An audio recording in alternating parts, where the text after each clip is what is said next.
త్వరలో ఆంధ్రప్రదేశ్లో ఖాళీ కాబోతున్న రాజ్యసభ స్థానాలను ఎవరితో ఫిల్ చేయాలి అనే దాని మీద ఇటు టీడీపీ బీజేపీ మధ్యలో జనసేన ఎవరి పంపకాలు ఎట్లా అనే చర్చలు అయితే చేసుకుంటూ ఉన్నారు. 4 ఖాళీ కాబోతూ ఉన్నాయి. 2 టీడీపీకి, 1 జనసేనకు, 1 బీజేపీకి అని సూత్రప్రాయంగా నిర్ణయించారంటూ ఉన్నారు. కాదు, మేము ఇంతకు ముందే చెప్పాం రాజ్యసభ స్థానాల్లో మాకు ప్రియారిటీ కావాలి అని, కాబట్టి 2 రాజ్యసభ స్థానాల్లో మాకు కావాలని బీజేపీ అడుగుతూ ఉంది అని వార్తలు వస్తూ ఉన్నాయి. ఈ క్రమంలో సరే ఎవరికి 2 ఎవరికి 1 అన్నది తేలేకంటే ముందే ఎవరికి ఇస్తారు అన్న వార్తలు అయితే వివిధ రకాలుగా చక్కర్లు కొడుతూ ఉన్నాయి. అయితే బీజేపీ ఇప్పటి వరకు వాళ్ళకు వచ్చే రాజ్యసభ కోటా కింద తమిళనాడు మాజీ బీజేపీ చీఫ్ అన్నమలైని ఆంధ్రప్రదేశ్ నుంచి రాజ్యసభకు పంపించాలి అని చెప్పి దాదాపు బీజేపీ నిర్ణయం తీసుకుంది అని నిన్న మొన్నటి వరకు వార్తలు వచ్చాయి. అఫ్కోర్స్ అంతకంటే ముందు కిరణ్ కుమార్ రెడ్డి గారికి, నల్లారి కిరణ్ కుమార్ రెడ్డి గారికి ఇస్తారు అని చెప్పి, లేదు జీవీఎల్ నరసింహారావు గారికి ఇస్తారు అని చెప్పి వార్తలు వచ్చినా అవి ఇప్పుడు ఆ వార్తలు చెప్పగాయే అన్నమలై వరకు వచ్చి ఆగిండే. ఇప్పుడు అనూహ్యంగా తెలుగుదేశం పార్టీ మీడియాలోనే కొన్ని వార్తలు రిపోర్ట్ కాబడుతూ ఉన్నాయి.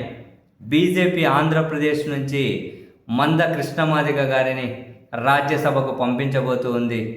ఈ మేరకు బీజేపీ దాదాపు నిర్ణయం తీసుకుంది.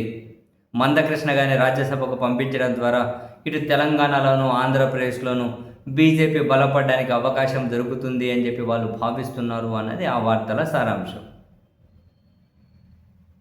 మరొకవేళ 2 స్థానాలు అడిగితే, 1 అన్నమలైకి, మరొకటి మందకృష్ణ గారికి ఇస్తారా? లేదు, ఒకే స్థానం వస్తే అది అన్నమలైకి లేదా మందకృష్ణ గారికి, ఇద్దరు ఎవరికి ఇస్తారు? ఈ పక్క రాష్ట్రం వల్ల కాకుండా ఆంధ్రప్రదేశ్ నుంచి రాజ్యసభకు పంపించడానికి బీజేపీలో ఎవరు లేరా అనే చర్చ కూడా రాష్ట్ర బీజేపీ నుంచి స్టార్ట్ అవ్వక తప్పదు. సరే, రాష్ట్ర బీజేపీ ఎలాంటి అభిప్రాయంతో ఉన్నా కేంద్ర బీజేపీ వాళ్ళ జాతీయ ప్రయోజనాలను దృష్టిలో పెట్టుకొని నిర్ణయం తీసుకుంటారు. కాబట్టి ఒకటైతే ఫిక్స్, ఆల్మోస్ట్ ఆంధ్రప్రదేశ్ నుంచి బీజేపీ రాజ్యసభకు పంపించబోయే అభ్యర్థి దాదాపు ఆంధ్రప్రదేశ్కి సంబంధించిన వాళ్ళు కాకపోవచ్చు. ఒకటి తమిళనాడు వాళ్ళు కావచ్చు, లేదా తెలంగాణ వాళ్ళు కావచ్చు. అది మందకృష్ణ గారు అవుతారా, లేకుంటే అన్నమలై గారు అవుతారా, లేకుంటే ఇంకెవరైనా వస్తారో, కానీ ఆంధ్రప్రదేశ్ నుంచి వాళ్ళకు బీజేపీ రాజ్యసభ ఎంపీలుగా అవకాశం ఇవ్వడం దాదాపు చాలా లో ఛాన్సెస్ అని అయితే ఆ మేరకు కొన్ని సంకేతాలు అయితే కనిపిస్తూ ఉన్నాయి.